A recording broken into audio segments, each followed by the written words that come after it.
Hi everyone, welcome back. In this tutorial, I'm going to be showing you how to do a regular crochet join.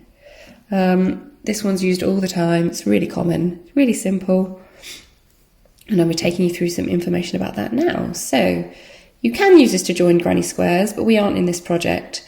What we're actually using this join for today is for seaming our panels together. So this is what it looks like on the inside. So this is obviously our wrong sides. Our right sides are facing. And what it looks like from this angle is just a row of chain stitch across the top here. On the other side, you've got a really almost hard to see line of yellow running across the top there.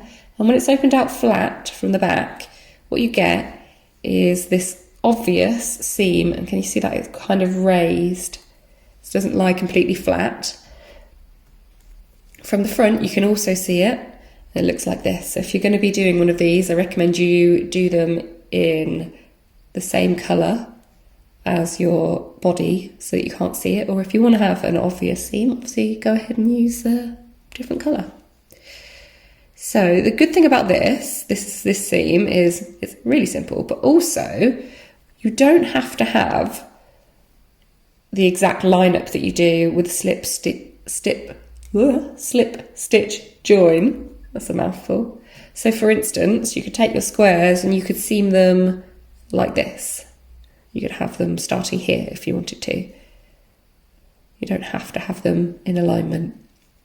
And some of the reasons that's good is, so for instance, if you've got a cardigan, and like us, and you're going to be joining your sleeves onto the body, your sleeves might be 3 squares wide, and so you're going to have a mismatch because you're going to have your shoulder seam here. You're going to have one of your squares across the center seam. So essentially, you could seam this across here, and it would be no problem. But if you were going to do a slip stitch join, that just wouldn't quite line up properly for that. Does that make sense? Doesn't matter if it doesn't, you'll get it when you go there. Okay, so today we are going to show you how to do this one. So to start, you are going to be putting right sides together. So what you want on both sides from your viewpoint is the back and the back. Your right sides are facing each other in the centre.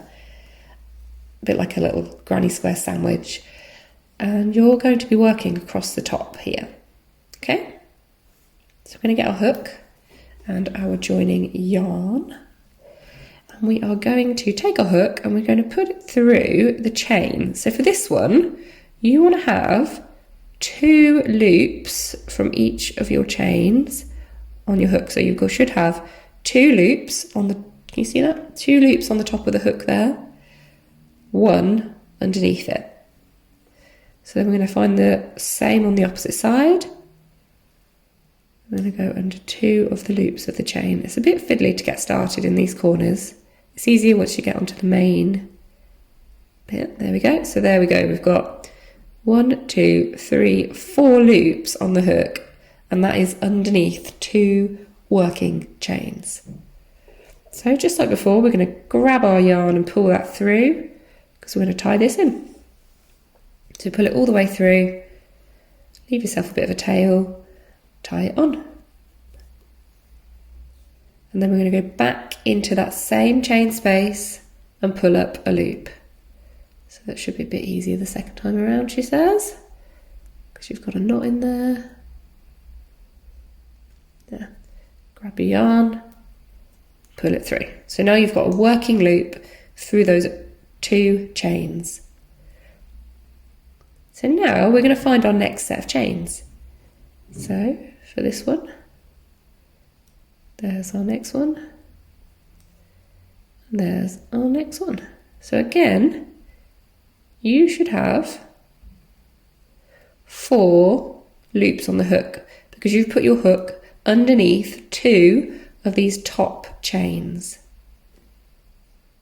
Then we're going to yarn over, bring that through, and take it underneath the joining loop. Move on to our next one. So underneath the next 2, underneath the next 2. yarn over, bring it through, underneath the joining chain. Next one, 2 loops, 2 loops. Grab your yarn and pull it through, underneath the joining chain. And can you see we're starting to get that chain pattern? And we're just going to carry that on all the way along. So, under the next chain, and it's opposite chain. Grab your yarn and pull that through, underneath the joining chain. Next.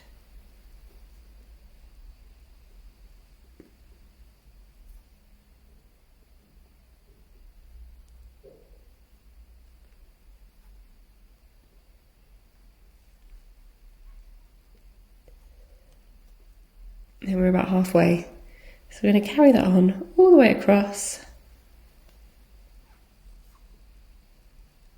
So it's quite a nice simple one, this one, once you get going.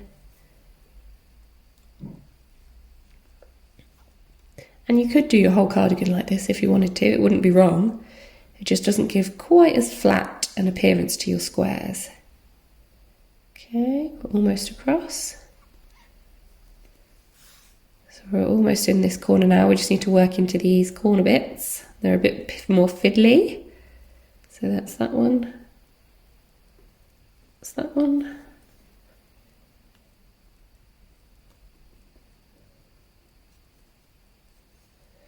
And then we're at the end, so we're just going to do a chain stitch to finish. Tighten it off, pull it through, and snip it off. And there is your regular crochet join. So you've got chain on one side, barely visible line on the other side, and when you open it, you've got a yellow seam in the centre and a raised ridge in the back.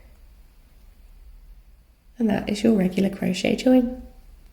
And like I say, we're going to be using that to join all of our seams. So we'll seam our neckline, we'll seam the sleeves on, and we'll seam the sides with this.